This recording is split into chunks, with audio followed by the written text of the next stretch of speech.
بسم الله والصلاة والسلام على رسول الله. مساء الفل. النهارده ان شاء الله معانا هونداي الانترا سي ان 7 ما شاء الله. عملنا فرش الكراسي اسود، خيط البونت اسود، تصميم بالمكنه العاديه مش كمبيوتر، بس ديزاين الخيط لونه ازرق زي العربيه، صاحب السياره مختار كده. وكمان عملنا دواسه الارضيه جل. طبعا معانا دواسه الشنطه، ما عملناش حاجه تانية لا في الابواب ولا في الطابلون ولا في اي حاجه خالص ما شاء الله.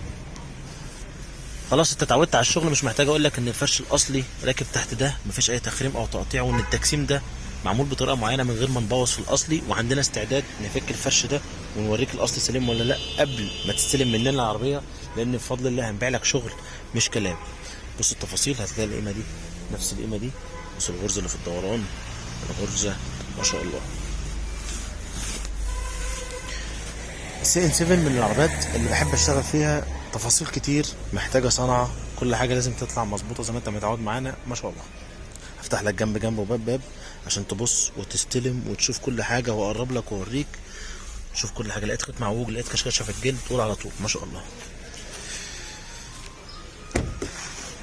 بسم الله. نفس الكلام.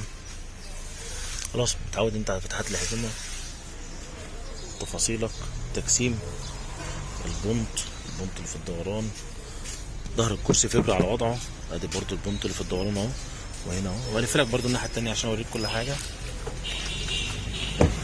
بالمناسبه العربيه دي جات لنا من كفر الشيخ، فيا رب دايما عند حسن ظن الناس كلها، سواء اللي بيجي من المنصوره من هنا او من اي محافظه تانيه، اللهم امين ما شاء الله.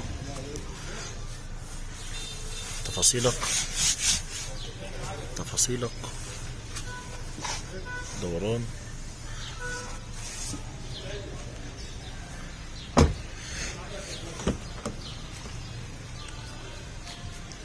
ما شاء الله.